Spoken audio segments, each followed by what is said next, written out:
Olá, daqui é Margarida David Cardoso do Fumaça. Esta semana temos uma nova entrevista. Fizemos-la no dia 12 de julho, ao vivo, ao ar livre, no Festival Rádio Faneca em Ilhavo. Como a conversa não foi gravada em estúdio, é natural que notes a diferença na qualidade de som.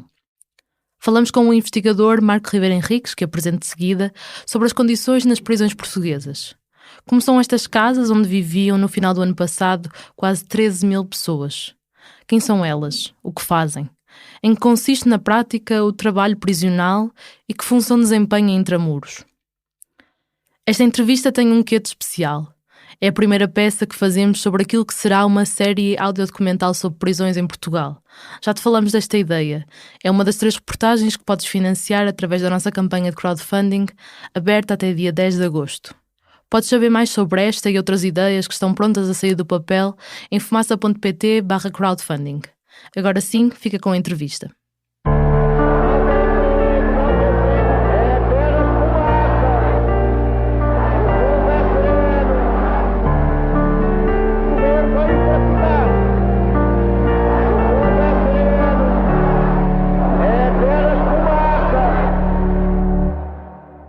Olá, seja toda a gente bem-vinda ao É Apenas Fumaça, um programa Fumaça onde se fala sobre a sociedade com quem quer falar sobre ela. Eu sou Margarida David Cardoso e hoje, ao vivo em Ilhavo, no Festival Rádio Faneca, falamos com o Marco Ribeiro Henriques, jurista, doutorando em Direito pela Universidade Nova de Lisboa e investigador bolseiro da Fundação para a Ciência e Tecnologia.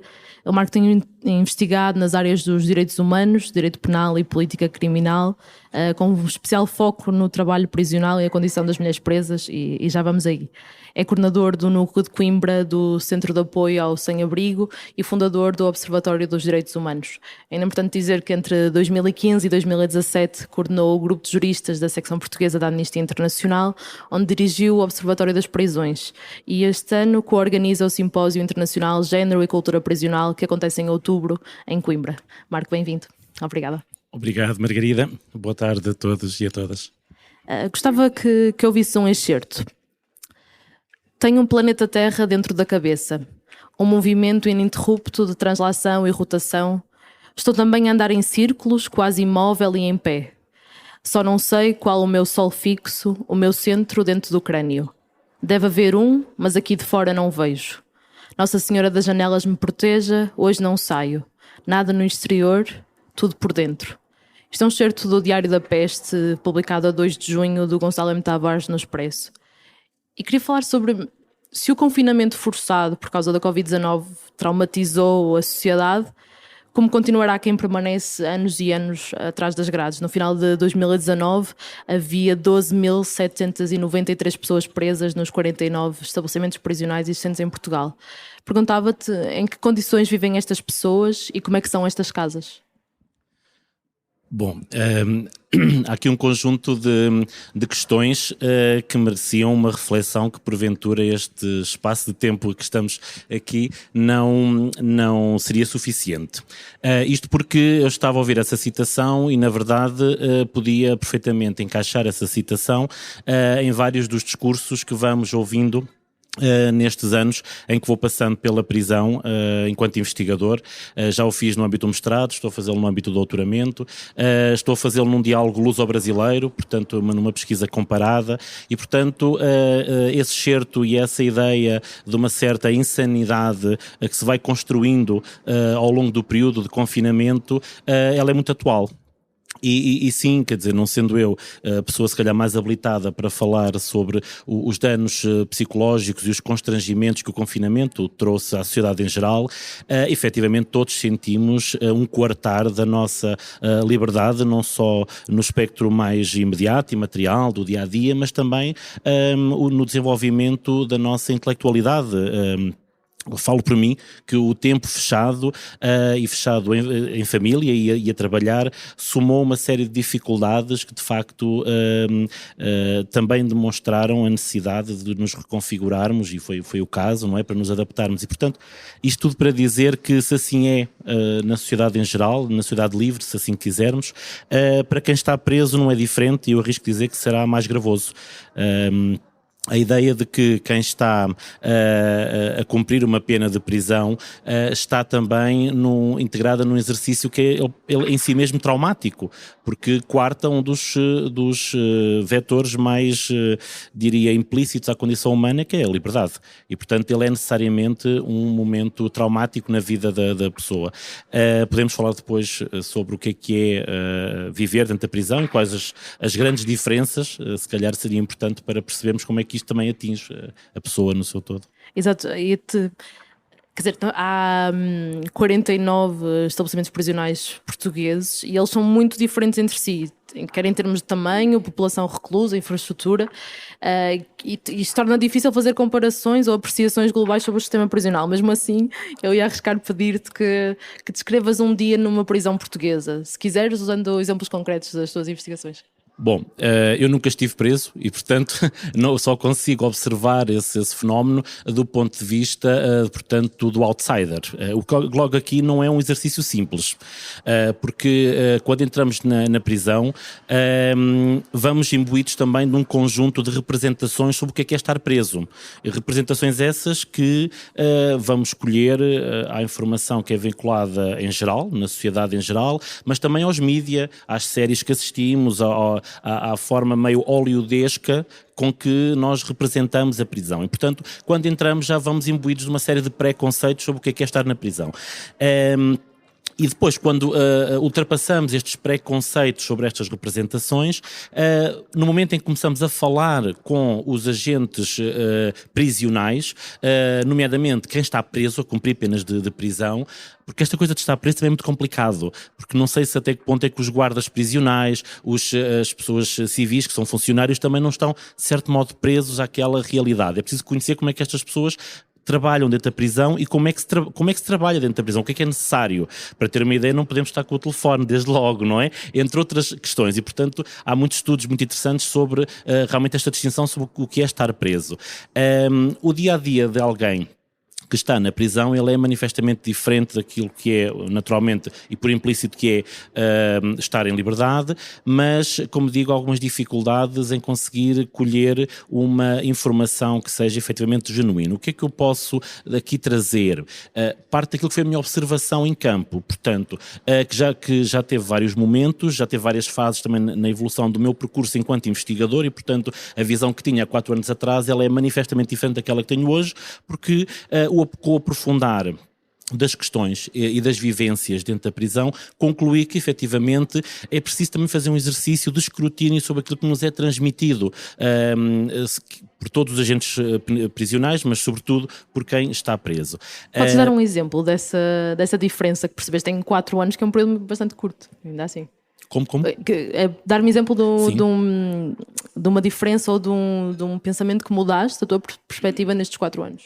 Sim, portanto nós não podemos, quem pensa que estar preso é apenas estar coartado da liberdade de movimento e de disposição, está completamente enganado. Isto é o que diz a lei.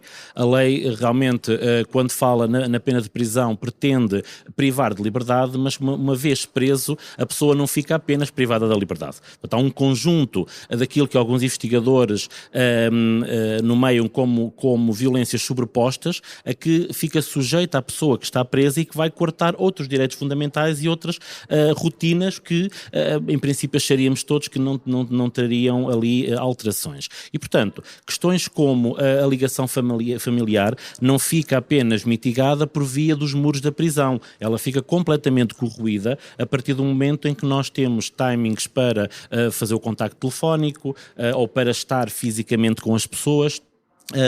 Entre outras questões. Também a dimensão do ser mulher dentro da prisão. Eu tenho trabalhado sobretudo com mulheres que estão presas.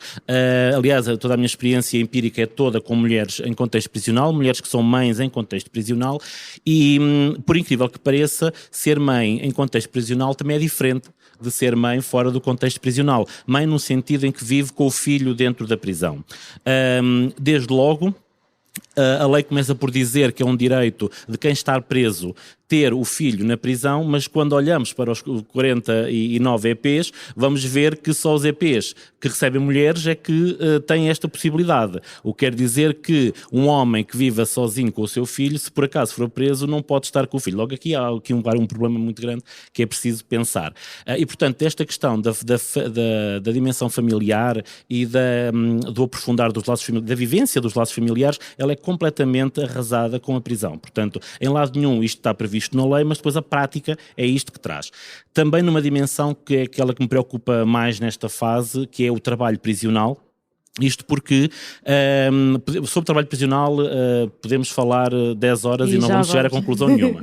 Mas quando falamos em trabalho prisional é preciso perceber que trabalho é este, qual é o envolvimento destas pessoas, o que é que isto acrescenta a estas pessoas, o que em tese nos parece uma mais-valia, pensar em trabalho, pensar em autonomização, pensar em rendimento, mas depois quando olhamos para o trabalho concretamente dentro da prisão, nada disto se verifica nestes termos, ou pelo menos não nos termos em condição análoga em liberdade. E, portanto, isto também é diferente. Portanto, tudo isto, depois somado àquilo que são as rotinas próprias da prisão, portanto, as pessoas têm um horário para acordar, e sobre isto gostava também de dizer uma coisa que também é completamente diferente daquilo que se vive em liberdade, que é as pessoas deixam de ter disposição sobre a tomada de decisão nas coisas mais simples.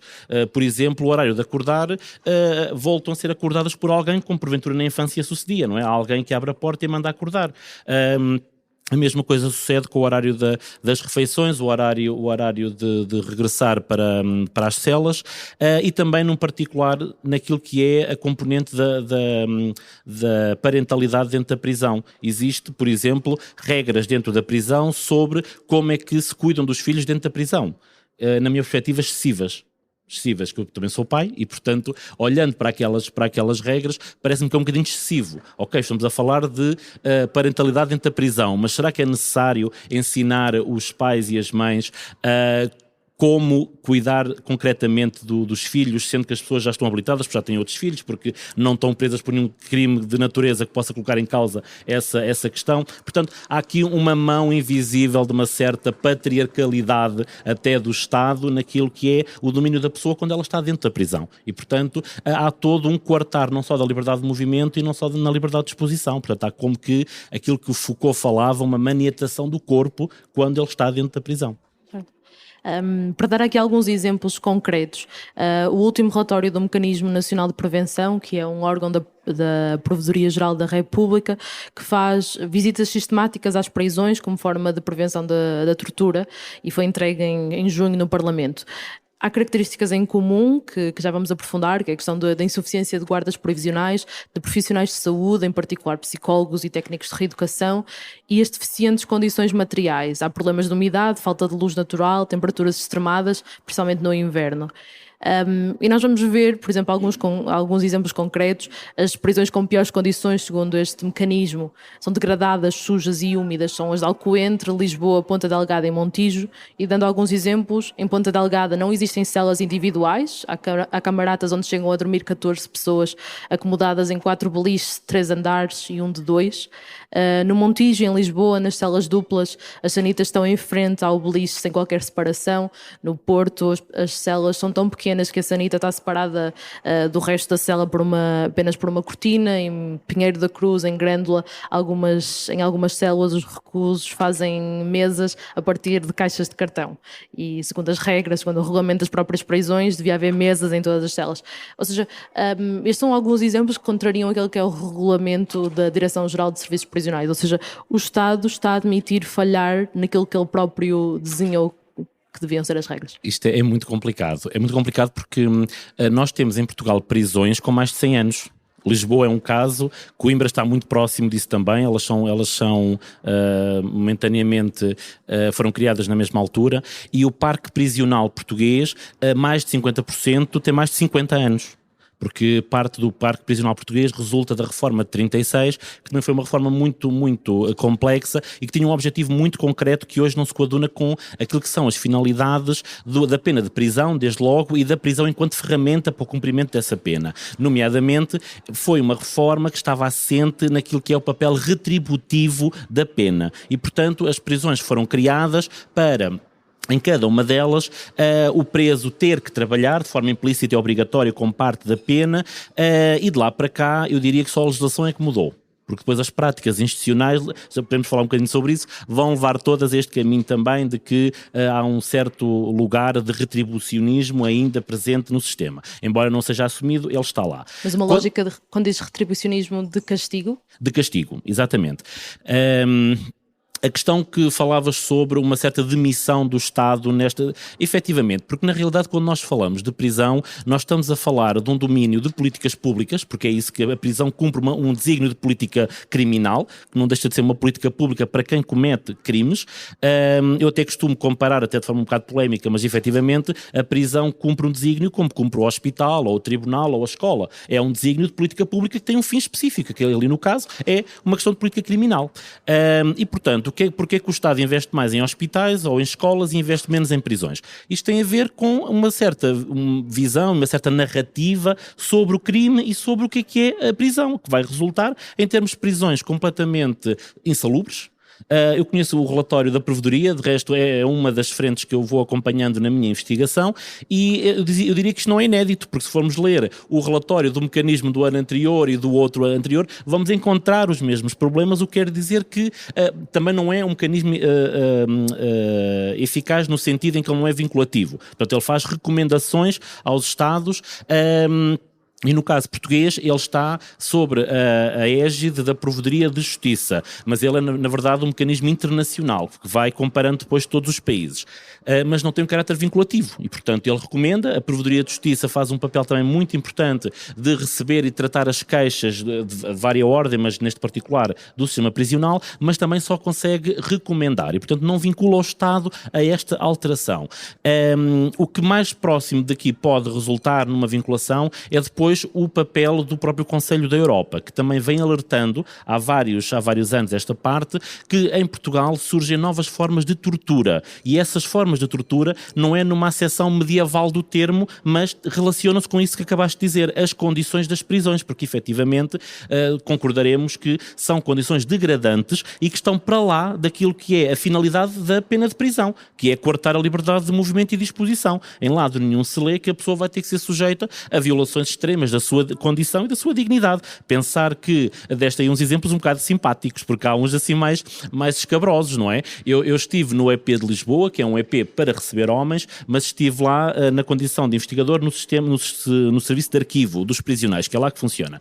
E tínhamos frequentemente relatos de reclusos que acordavam com ratos a roer-lhe os pés. Porque não sei se tens presente como é que é a estrutura da prisão, mas tem 3 andares, o térreo é abaixo do nível do solo, tem mais de 100 anos, e o que sucede é que os animais surgem pela sanita e por onde podem entrar. E, portanto, pensar que isto acontece em Portugal em 2020 é assombroso daquilo que é a condição de um país democrático e que tem os direitos humanos e fundamentais concretizados na Constituição. E, portanto, estas coisas sucedem. Porquê é que isto acontece? Como digo, tem muito a ver com o desinvestimento do Estado. Há opções estratégicas, mas as prisões costumam ser o parente pobre das políticas públicas ao nível orçamental. E isso, de certo modo, vem-se degradando. Mas também gostava de dizer que, com as medidas que foram tomadas nesta fase, por conta da pandemia, já permitiu reduzir a população dentro das prisões para níveis históricos. Não sabemos como é que vamos chegar ao final do ano, mas nós já estamos com menos de 90% de lotação, que é uma coisa inédita em Portugal. Nós, só em 2018, é que deixámos de ter, no final do ano, a 31 de dezembro, menos de 100% da lotação.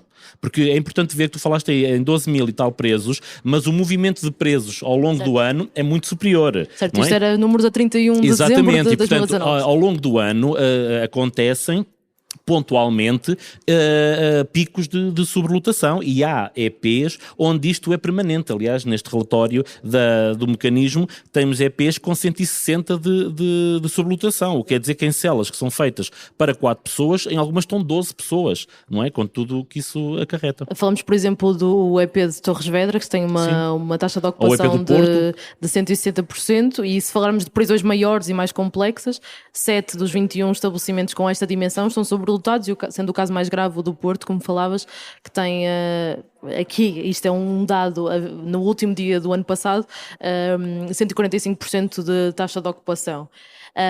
E ia pedir que aprofundasse uma questão que já falaste, que exatamente citando uma frase do relatório do Mecanismo Nacional de Prevenção da Tortura, diz que, estou a citar, o foco na taxa de ocupação é particularmente relevante, visto ser conhecida a correlação entre a sobrelotação e o risco de maus tratos. Ia-te pedir para nos explicares isto, em que medida é que a sobrelotação em vários EPs e as fracas condições de habitação tornam estes espaços mais violentos? Bom, essa é outra questão que nos dava dias para debater. Isto porquê? Que nós não podemos daqui afastar a ideia também, que tem que estar sempre presente quando falamos de prisões, que as pessoas que estão na prisão já estão sujeitas à pressão própria do que é estar dentro de uma prisão. Eu, como disse, nunca estive preso, mas passei vários dias seguidos a ir à prisão, sobretudo quando fiz o meu mestrado, e eu sentia-me bastante pressionado dentro da prisão.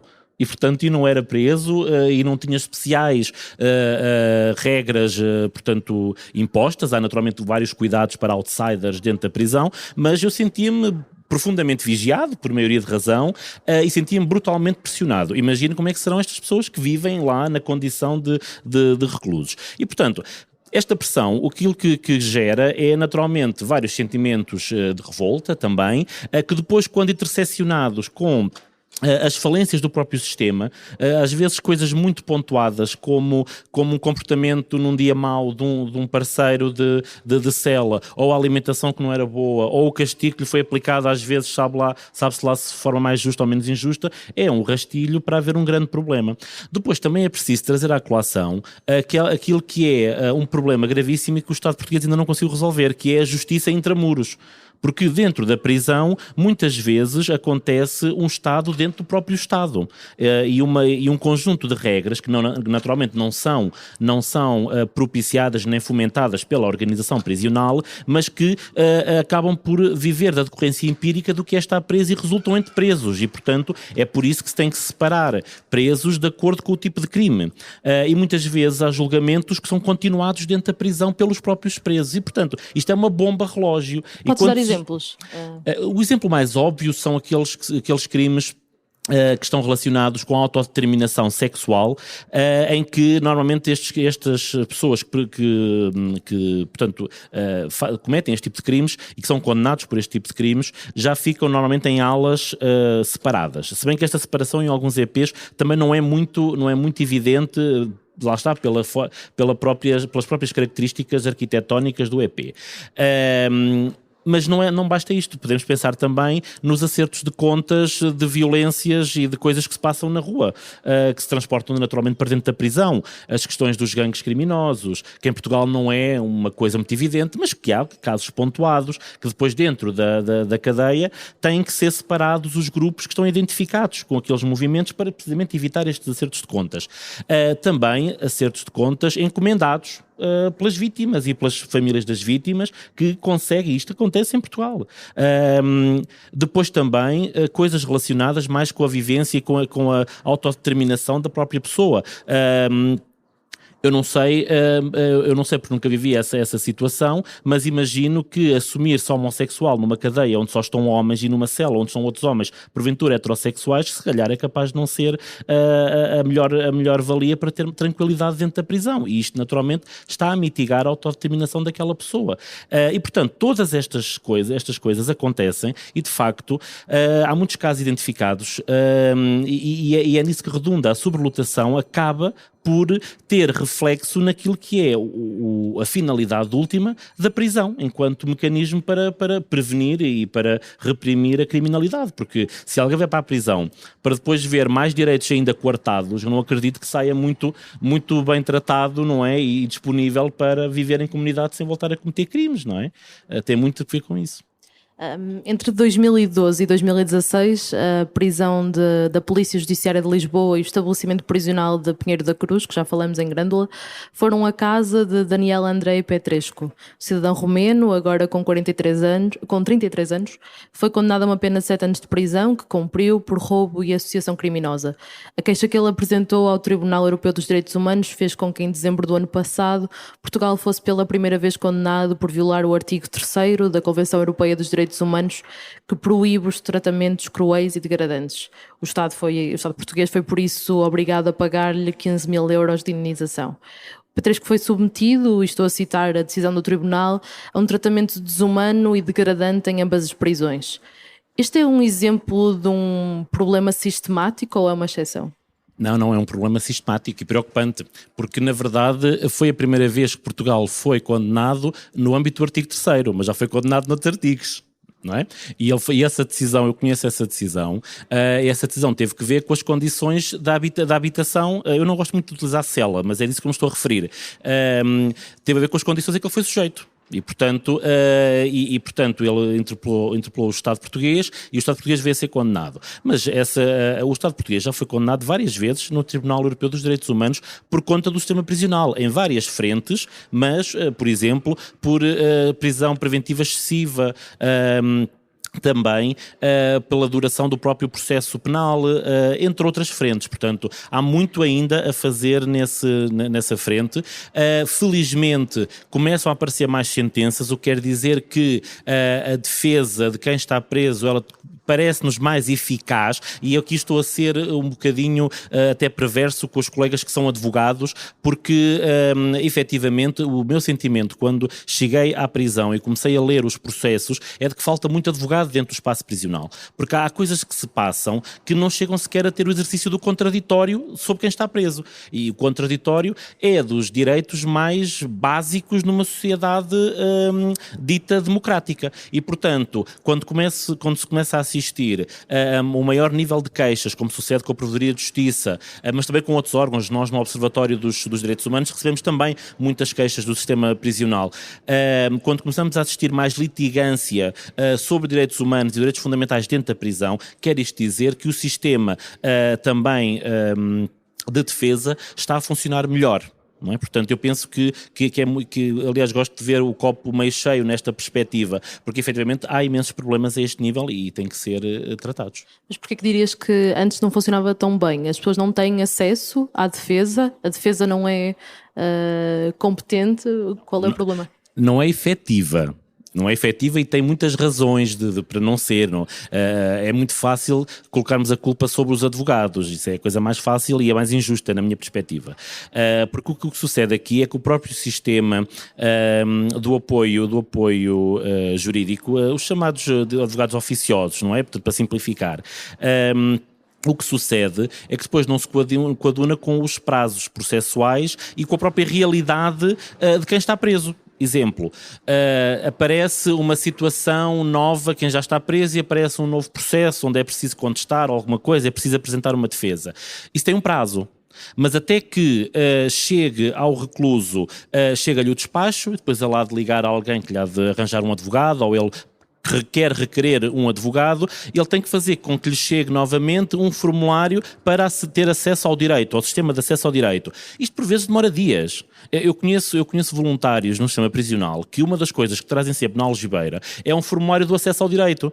Porque quando vão fazer as visitas, não é? Já entregam aos reclusos, porque se eles precisarem, eles têm notícia do despacho na secretaria, chegam à cela, preenchem porque às vezes basta isso. Porque depois o que sucede é que, não lhe sendo apresentado...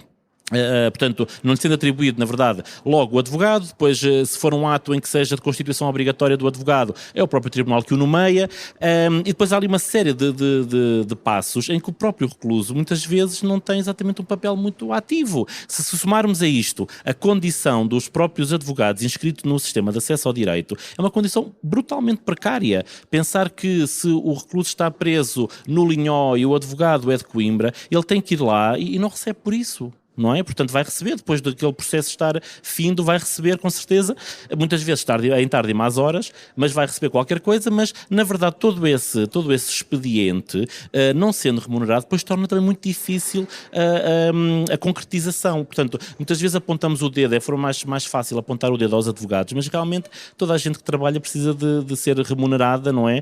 E efetivamente, eles trabalham, mas depois acabam por ficar enredados aqui em teias que, ao fim do dia, quem fica prejudicado é o recluso, que não fez valer um direito que tinha, muitas vezes de contraditório. O que eu mais vi nos processos foi a ausência realmente de apresentação de defesa e sobretudo em questões de foro interno, de foro disciplinar dentro do meio prisional, em que não se oferecia muitas vezes de defesa porque não havia tempo para isso, não é? E em alguns casos eu achei bastante questionável. Exemplo, uma reclusa pintar as unhas a outra reclusa é indício de negócio não autorizado. Bom, nós estamos a sancionar por indícios, é logo aí um grande problema, não é? E estamos a sancionar por indícios sem que a pessoa possa oferecer uma defesa, portanto, técnica, se assim quisermos. Conclusão, ao fim do dia, esta reclusa vai cumprir 2 ou 3 dias de cela solitária e pronto. E entretanto estava só a pintar as unhas à colega. Também sabemos que, enfim, não sejamos ingênuos e muitas vezes, efetivamente, até são negócios não autorizados que estão por trás desse pintar as unhas ou emprestar o vestido. É outra coisa também que acontece. Uma reclusa é vista com um determinado vestido. No dia seguinte há outra reclusa que tem esse vestido. Isso também pode ser indiciário de uma troca, um negócio não autorizado dentro da prisão e, portanto, a partir daí desenrola-se o processo. E, portanto, eu não gosto de falar em arbitrariedade, mas o sentimento é um bocado esse, não é? De pensar que aqui qualquer coisa ficamos no domínio do pode ser que, e o pode ser que, apesar de tudo, não pode vincular, não é? Uhum. Como vimos, e já falamos um bocadinho disto, no final de 2019 havia quase 13 mil pessoas presas em Portugal e apesar da tendência de diminuição nos últimos 4 anos, este número é mais do triplo do que em 1976, o ano em que foi votada e aprovada a atual Constituição da República Portuguesa. Nessa altura havia 3.633 pessoas presas, segundo os dados oficiais. Atualmente em Portugal e no resto da Europa há um problema crónico de sobrelotação das cadeias, como falamos. E de pedir uma perspectiva histórica para perceber o que é que fez disparar desta forma a reclusão. Se é que fez disparar, né? Começo logo por dizer isso. Eu tenho sempre muito cuidado com as comparações. E muito mais estas comparações históricas, é preciso compreender o que era estar preso em 76, como é que se era preso em 76, e também tudo o que aconteceu em 76, porque a Revolução é em 74, e houve várias situações em que se soltaram as pessoas porque não havia culpa formada, não havia julgamento, para além das questões políticas, não é? E, portanto, haver números mais diminuídos em 76 é complicado estarmos a comparar com a mesma realidade em 2020. E, portanto, feita esta ressalva, importa aqui também ver vários fatores. Pensar também em novas tipologias de crime, pensar também que o combate à criminalidade e sobretudo a criminalidade mais organizada, ele é mais eficaz claramente nos últimos anos, a questão da despenalização do consumo de estupefacientes no final dos anos 90 também veio trazer um embate ao sistema prisional e portanto também deixa-me dizer-te que arriscaria dizer que o tipo de crimes que levavam pessoas à prisão em 76 não é muito diferente do tipo de crimes que levam à prisão em 2020, que atualmente em Portugal e no resto do mundo, sobretudo tráfico de droga e a seguir os crimes patrimoniais. E, portanto, o roubo. Exatamente, o roubo, o furto e por aí vai. E, portanto, isto não era muito diferente em 76. De lá para cá, o que há realmente é uma maior intensidade de especialização naquilo que é o combate à criminalidade. Depois também é preciso trazermos aqui à colação que em 76 tínhamos um conjunto de prisões que hoje é mais alargado. Pronto, na verdade existiam prisões que hoje não existem, mas também hoje existem prisões, portanto, mais prisões. Mas também não vou fugir da questão. Nós em Portugal temos uma cultura prisional claramente identificada, porque nós quando comparamos Portugal com outros países no espaço dos 47 países do Conselho da Europa, nós vemos que em Portugal, não obstante termos um conjunto de molduras penais mais baixo que alguns países, nós prendemos muito mais. A criminologia e a sociologia da justiça explicam isto com a necessidade também de uma certa securitização da sociedade. A ideia de que se o perpetrador do crime estiver preso, aqueles muros vão me proteger durante um período e, portanto, a minha ideia enquanto cidadão de paz social e de sentimento de segurança, ela é maior se a pessoa estiver presa. E, portanto, isto não é exatamente uma coisa muito assumida, mas efetivamente prende-se muito com a justificação da paz social. O que não é suficiente. Também importa trazer para aqui que nos últimos anos os sucessivos governos têm tentado combater isto. Não é uma frente fácil, como eu disse há pouco, porque as prisões são o parente pobre das políticas públicas, mas medidas como retirar da prisão pequenas condenações, pessoas que foram condenadas por exemplo, serem apanhadas sucessivamente sem carta de condução, o furto, o roubo em pequena escala, serem retirados da prisão para prisão domiciliária, por exemplo, ou então mais trabalho a favor da comunidade, já veio diluir um bocado estes números, e o caminho tem que ser este, na minha perspectiva, porque efetivamente a prisão ensina muito pouco. Eu não gosto de dizer que não ensina nada, mas ela ensina mesmo muito pouco. E quando nós metemos na prisão pessoas que ainda são trabalháveis no sentido de capacitar para as competências da vida em comunidade e as colocamos ao lado de pessoas que infelizmente há muitos anos cometem crimes e a prisão não é exatamente um dado novo nas suas vidas, nós estamos a dilacerar o espaço que ainda teríamos naquelas pessoas para conseguir serem trabalhadas para não cometer mais crimes. Portanto, em Portugal não há grandes estudos sobre a reincidência, mas eu arriscaria dizer que a reincidência tem muito a ver com esta ausência de uma certa seleção de que tipos de crime e de conduta deve efetivamente estar a ter a prisão como solução. Não se pode realmente prender tudo, e em Portugal prendemos muito. Isso é uma conclusão muito óbvia. Em Portugal prendemos muito e durante muito tempo. Portugal Sim. É o segundo país europeu em que um recluso passa em média mais tempo na prisão. Sim, são cerca de, em média, são a mediana, de facto, são cerca de 32 meses, valor 4 vezes superior à mediana europeia, que são 8 meses. Sim. O que é que isto significa? Porque é que prendemos as pessoas por mais tempo? Isso significa que nós temos desde logo índices de reincidência muito grandes. Porque é preciso ver aqui vários fatores. Em termos processuais, eu diria que as coisas estão mais ou menos bem organizadas, porque uma pena até 5 anos, ela tem que ser analisada, obrigatoriamente, tem que ser analisada para ser suspensa. Portanto, porque existe um mecanismo processual que obriga, portanto, a que isso suceda. Isso depois é muito polémico em algumas frentes, mas isso só por si já é um fator para não prender, quer dizer, até 5 anos estamos a falar já de crimes com alguma envergadura. A questão que se coloca aqui é a reincidência, porque a reincidência é aquela situação em que alguém que comete um crime, num hiato temporal a seguir àquele período de cumprimento de pena, volta a cometer outra vez um crime da mesma natureza criminal. Bom, o que é que sucede? Quando vai ser analisado este crime em novo julgamento, já não se pode ter em consideração a questão da suspensão. Porque um dos requisitos é não ter sido condenado anteriormente pelo mesmo tipo de crime. O que é que isto vai levar? A que a pequena criminalidade, que depois também tem uma explicação complexa, que tem muito que ver com as cadeias de miséria na própria sociedade, a pequena criminalidade de 2 anos, 3 anos, de repente têm todos que ir cumprir pena de prisão, porque já não tem expediente processual que lhes permita aliviar essa necessidade. E é por isso que depois nós temos uma mediana de cumprimento maior que outros países. Claro que esta é uma razão, mas há outras, mas que esta é uma razão mais material e, se quisermos, mais processual. Porque há outras, sobretudo de índole social. Se nós pensarmos quem é que são as pessoas que estão na prisão, bom, eu diria que na prisão, as palavras não são minhas, mas é costume dizer-se que na prisão estão os pobres. Eu tenho dados do estudo que fiz com as mulheres em Santa Cruz do Bispo.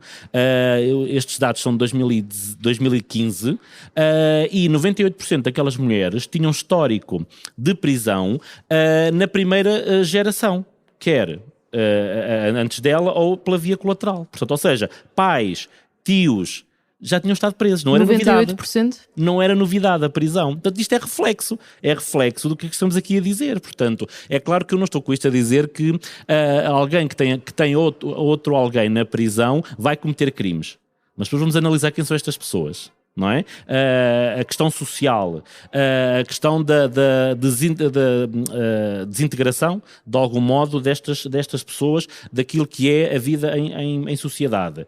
Facilmente vamos encontrar as pessoas que estão segregadas por via da raça, por via do credo, até, etc. E isto remete-nos para um exercício de reflexão que não é só a nível prisional, não é? É de pensar da forma como nós organizamos a sociedade e como é que esta forma de organizar a sociedade, até como organizamos a urbe, não é? Quando nós falamos no problema dos bairros sociais, sim, eu quando cheguei a Santa Cruz do Bispo, também o que eu vi foi mulheres que eram sobretudo dos bairros sociais, e parece-me que a justificação está no fator social, porque se calhar todas aquelas pessoas com maior vulnerabilidade social foram todas empurradas para o bairro social. Portanto, é normal que eu lá encontre mais pessoas presas e com familiares presos do que no núcleo urbano da cidade. Agora, isso não tem a ver com uma segregação entre boas pessoas e más pessoas. Tem a ver com a organização da própria sociedade e da forma como nós interpretamos aquilo que é a integração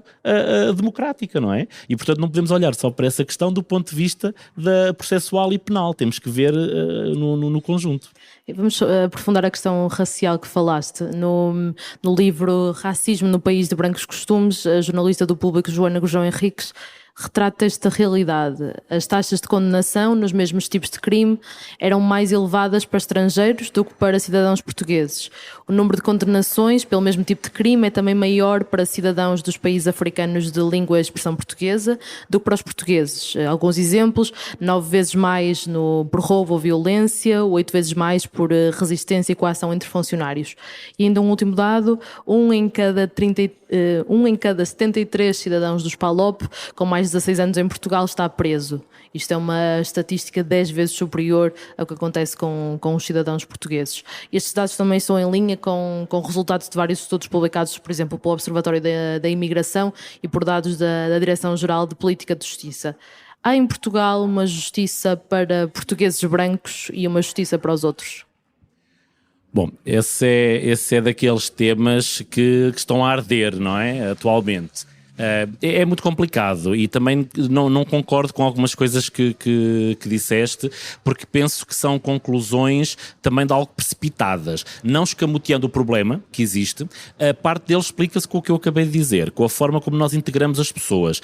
Se nós analisarmos a sociedade francesa, no processo de descolonização, conseguiu integrar muito melhor as pessoas ex-colonizadas, não é?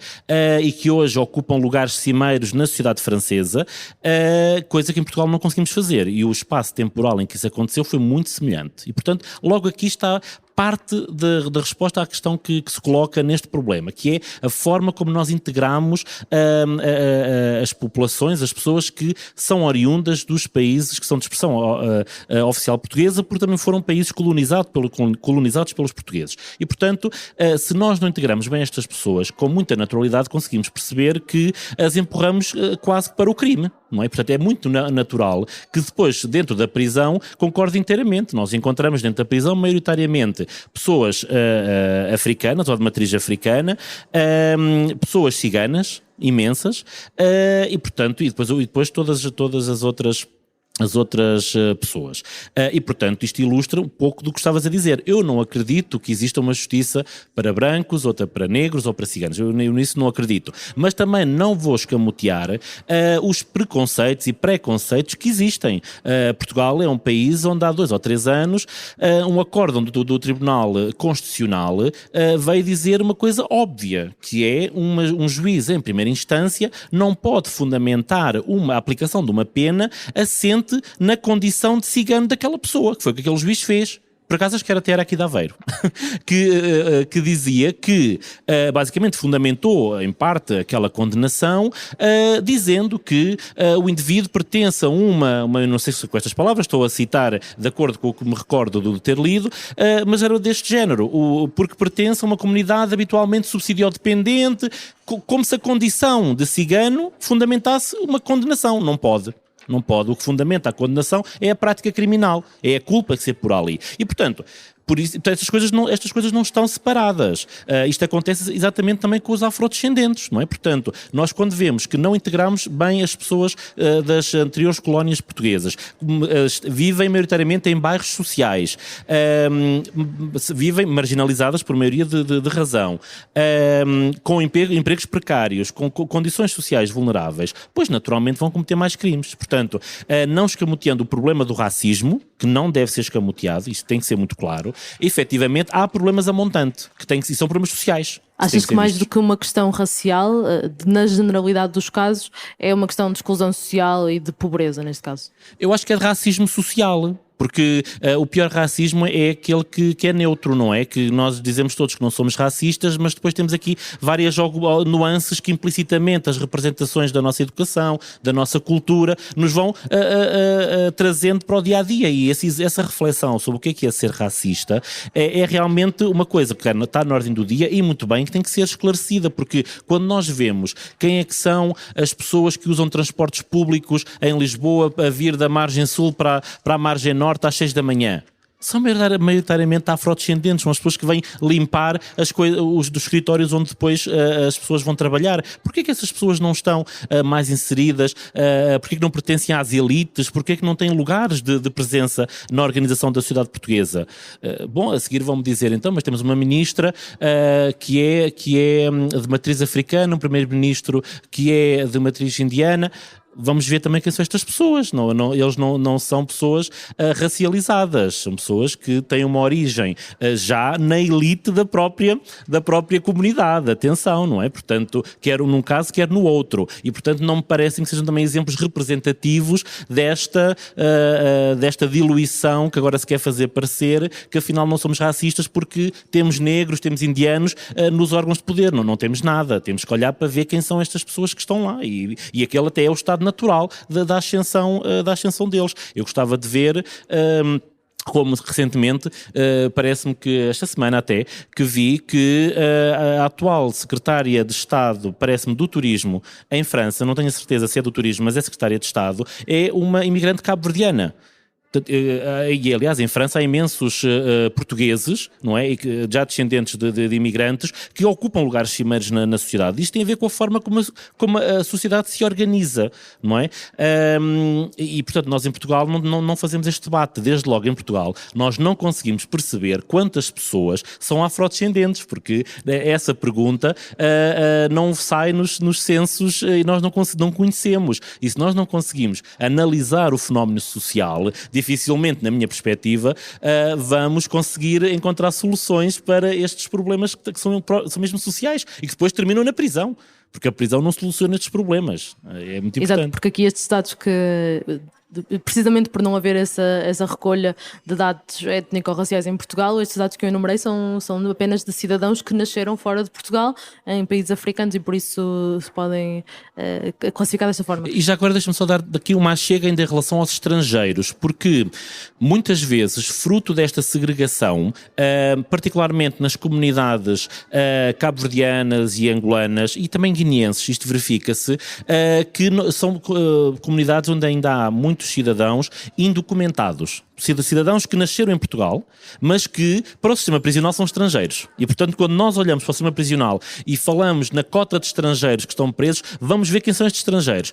Há pouco falávamos ali atrás sobre a Silvia Gomes. Ela tem um estudo muito interessante que fez com estrangeiros no sistema prisional, onde ela identifica exatamente este problema. Portanto, são cidadãos que nasceram em Portugal, estão indocumentados e, na minha humilde perspectiva, não deviam ser tratados como estrangeiros. Mas é assim que eles são identificados no sistema. E, portanto, se calhar, quando falavas aí dessa maior intensidade de penas para afrodescendentes e estrangeiros, eu diria que podes meter mais de metade dos estrangeiros nos afrodescendentes e depois ficas com uma cota residual nos estrangeiros, porque parece-me que é por aí. Uhum.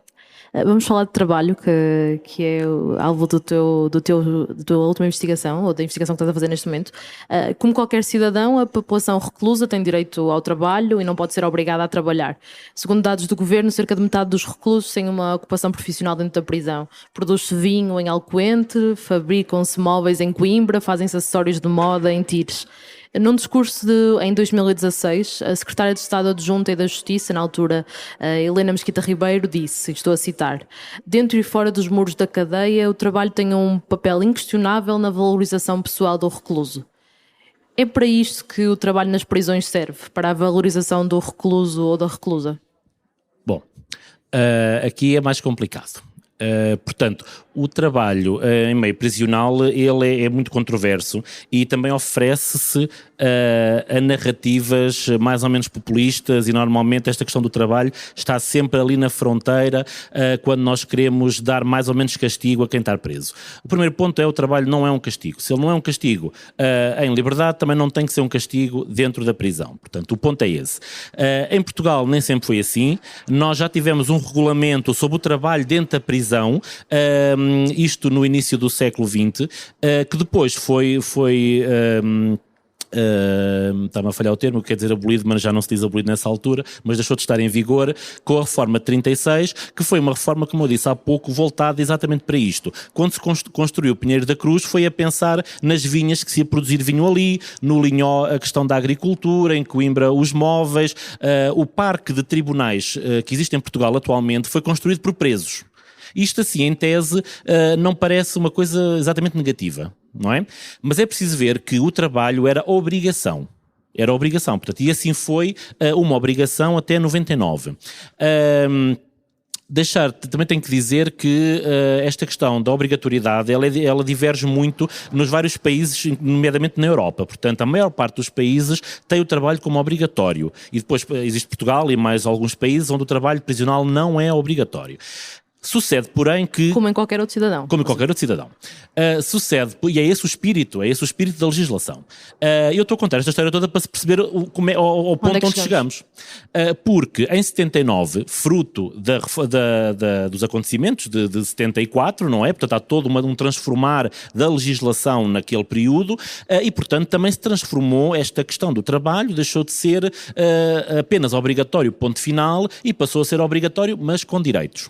E isto, o Decreto-Lei de 79, veio até 1999, em que, efetivamente, o trabalho era obrigatório, mas falava-se em previdência, falava-se em seguro de acidentes do trabalho, e, portanto, a minha pesquisa ainda não chegou a esse ponto, e, portanto, eu não consigo afirmar que isto era eficaz, ou seja, quem estava preso e trabalhava, de facto, depois tinha uma reforma ou tinha, enfim, previdência. Não tenho dados, digamos, macro, para o afirmar, tem dados micro em que pontuadamente isto aconteceu e não aconteceu, porque também encontro acórdãos dos tribunais superiores que vêm tratar estas situações. A questão é que em 99 criámos uma legislação nova, portanto o Código de Execução de Penas e Medidas Privativas da Liberdade, que abreviadamente é o CEP, e o CEP veio mudar todo o paradigma. Porque é um código que veio trazer mais garantias a quem está preso, mas no que concerne ao trabalho veio fazer um problema grande, que é, desde logo mudou a nomenclatura. Deixámos de falar em trabalho e passámos a falar em ocupação laboral. E isto muda tudo. Isto muda tudo. É preciso convocar para aqui as regras de Mandela. As regras de Mandela são as regras de tratamento penitenciário, as regras mínimas de tratamento penitenciário, em que se fala em trabalho, e o trabalho assenta numa trilogia, se assim quisermos, de intervenção prisional, que é o trabalho, a formação profissional e a educação, na ideia de que, se trabalharmos estas três frentes, as pessoas vão sair mais preparadas para não cometer crime. Regras essas que são das Nações Unidas. Das Nações Unidas. E depois que, no caso da Europa, há as regras europeias de tratamento mínimo penitenciário, que cá entre nós, que ninguém nos está a ouvir, são um copy-paste das anteriores, com um problema, é que as anteriores até foram revistas o ano passado e estas ainda não foram revistas. Mas, na verdade, dizem basicamente o mesmo e sobre esta questão dizem a mesma coisa.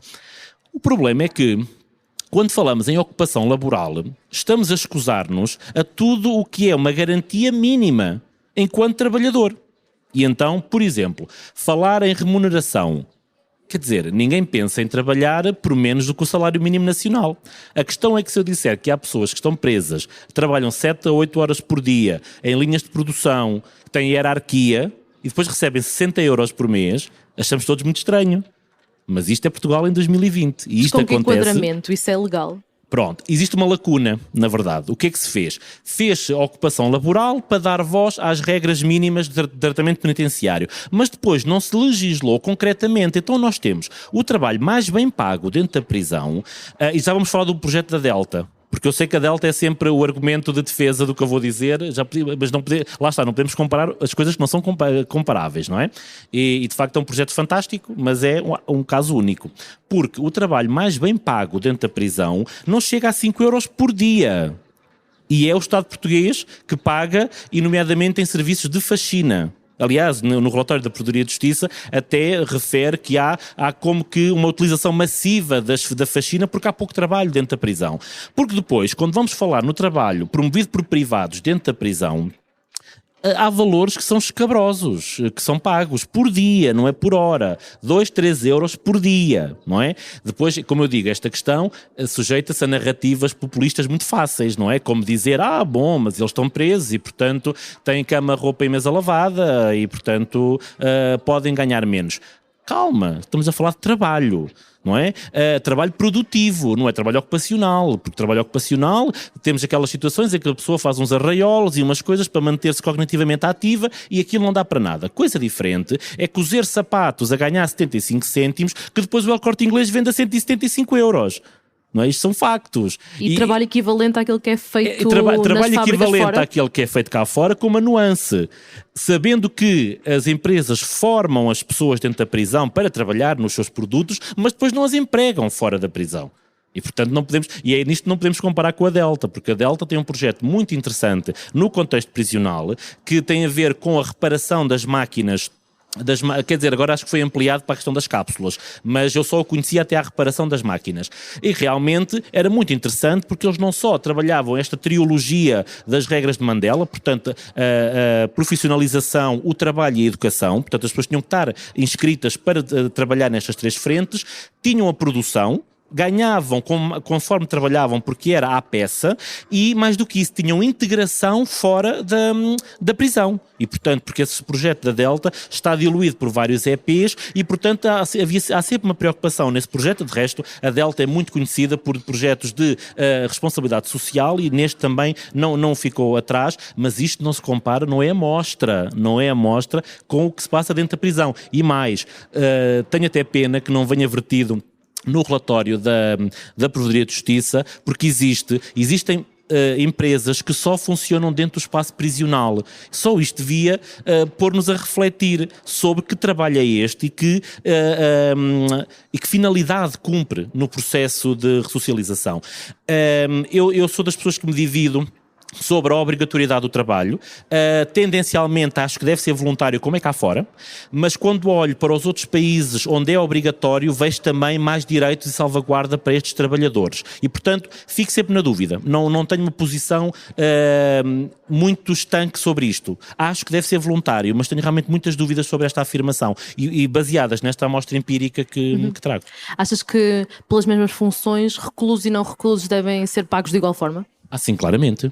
Claramente, o trabalho é o mesmo, o know-how é o mesmo. Vamos assentar na qualidade momentânea de recluso para baixar o salário. É que isso é a mesma coisa que nós dizermos que uma mulher grávida também não pode ganhar o mesmo que uma mulher não grávida. Isso não faz nenhum sentido, não é? Estamos a falar de uma condição particular da pessoa naquele momento, de resto, não é? E mesmo que não fosse daquele momento, uma pessoa com deficiência também não é paga de uma forma diferente, não é? Portanto, e é deficiente infelizmente a vida inteira. Portanto, o que temos aqui que ver é que espécie de trabalho é que nós queremos para os presos e ao fim do dia também que sociedade é que nós queremos, não é? Pensando que há pessoas que trabalham nestes termos, é muito complicado. Isso porque o Código de Execução de Penas diz que o trabalho não se subordina exclusivamente a finalidades lucrativas ou interesses económicos do estabelecimento prisional. Ou seja, pode haver... Sim, claramente.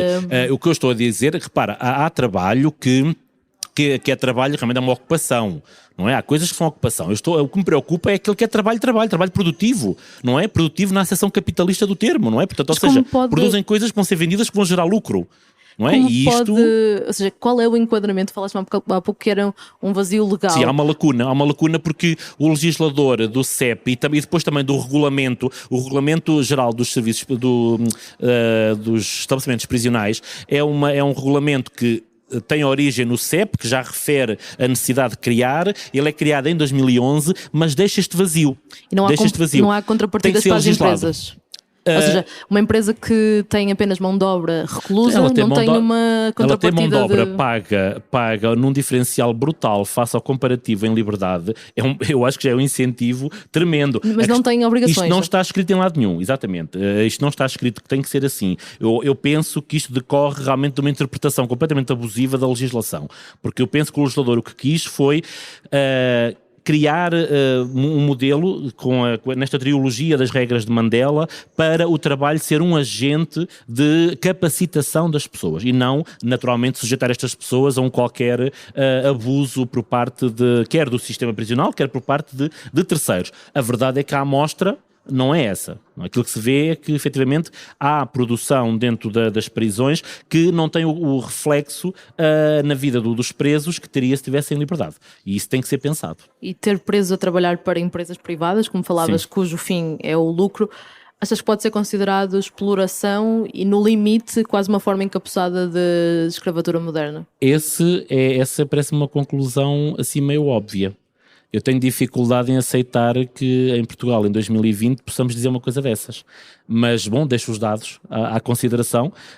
Eu não sou a única pessoa que diz isto, está relatado em várias frentes. É muito bonito quando vemos reportagens televisivas que focam o trabalho de algumas empresas dentro da prisão. Acho que sim, passa uma ideia de sociedade moderna, de intervenção dentro da prisão, mas há muitos problemas e não é sequer a amostra, isso não é a amostra do sistema. Falta muito trabalho também. Há prisões que têm muito a ver com a sua geografia, na verdade, com a sua localização. Prisões que não têm trabalho. E isso depois é problemático, porque o trabalho cumpre aqui várias finalidades e aquela da remuneração também é uma muito evidente, porque dentro da prisão as pessoas, ao contrário do que se veicula muitas vezes, não têm tudo e portanto é importante essa remuneração. Depois essa remuneração também é um bocado complicado, como é que ela chega às pessoas que estão presas, não é? Mas penso que aquilo que urge é realmente, por um lado, legislar concretamente quem é que pode ter trabalho na prisão. Eu acho que há aqui novamente uma certa omissão do Estado, porque eu acho que o Estado, quando quiser regular isto, se calhar algumas empresas vão deixar de achar interessante e então saem do sistema prisional e isso também traz problemas ao sistema prisional, porque menos retribuição a quem está preso pode aumentar os índices de violência também, entre outras frentes. E, portanto, isto às vezes parece a pescadinha de rabo na boca, não é? Que temos que refletir, mas é urgente, é um caso urgente. Uma última pergunta, antes para terminarmos, vou-te ler uma citação. É surpreendente que a prisão, com as suas cronologias regulares, trabalho forçado, as suas autoridades de vigilância e registro, os seus especialistas em normalidade, que continuam e multiplicam as funções do juiz, se tornem um instrumento penal moderno? É surpreendente que as prisões se assemelhem a fábricas, escolas, quartéis, hospitais e que todos se assemelhem às prisões. Isto é uma citação, são duas perguntas de Michel Foucault, o filósofo francês que já citaste. Esta citação é de 97, daí a referência ao trabalho forçado, ao trabalho obrigatório. Sim. No final desta conversa, tudo o que falamos, hoje, para que é que servem as prisões? Eu, enquanto jurista, eu não consigo pensar um sistema totalmente abolicionista. Há pensadores nesse sentido, pessoas que pensam que a prisão está obsoleta enquanto instrumento. O meu eu jurista não me deixa chegar tão longe, porque eu acredito que, face à violação de determinados bens jurídicos, a privação da liberdade é essencial e cumpre objetivos também de ressocialização e de paz social. E, portanto, penso que o que tem que acontecer é uma reinvenção desta prisão. É preciso ir buscar exemplos. Nós estamos sempre a falar dos países nórdicos que servem para tudo, que sirvam também para a questão prisional. Países como a Holanda e como a Noruega, que nos anos 90 tinham níveis de sobrelotação brutal e hoje estão a arrendar os espaços prisionais a outros países limítrofes, porque souberam fazer reformas que transformaram a necessidade da prisão e, portanto, diminuíram também aquilo que é o papel da privação da liberdade. E, portanto, o Foucault veio alertar-nos. De resto, a legislação de 79 assenta muito nos estudos de Foucault, alertar-nos para o problema da institucionalidade. A ideia de que levar alguém para dentro de uma instituição, e Foucault falava também dos manicômios, dos hospitais, asilos, etc., vem coartar parte daquilo que é a dimensão do ser humano, e isso não pode acontecer, porque quer na intervenção médica, quer na intervenção penal, não é esse o objetivo. O que se pretende é tratar um problema momentâneo e, portanto, penso que a reflexão é essa, pensar que fim é que nós queremos a prisão e que prisão nós queremos deixar às novas gerações, porque esta como está toda errada. Eu, aliás, costumo dizer, e posso terminar assim, que o que era preciso era arrasar o parque prisional todo e voltar a construir, porque desde a estrutura, a organização, está tudo errado. E, portanto, era importante repensar a prisão como ela está. Obrigada, Marco Ribeiro Henriques. Obrigado eu pela oportunidade. Obrigada a todas as pessoas que assistiram a esta entrevista ao vivo e ao Festival Radiofoneca por nos convidar e receber tão bem aqui em Ilhavo. Esta entrevista foi preparada por mim, Margarida David Cardoso, e pelo Pedro Miguel Santos. Podem ouvir outras entrevistas, séries e reportagens em fumaça.pt, no YouTube, Spotify ou na vossa aplicação de podcasts. E ainda uma última nota sobre este trabalho: nós vamos fazer uma grande investigação e relançamos uma campanha de crowdfunding esta semana para financiar. Podem saber mais em fumaça.pt. Até já e obrigada a toda a gente.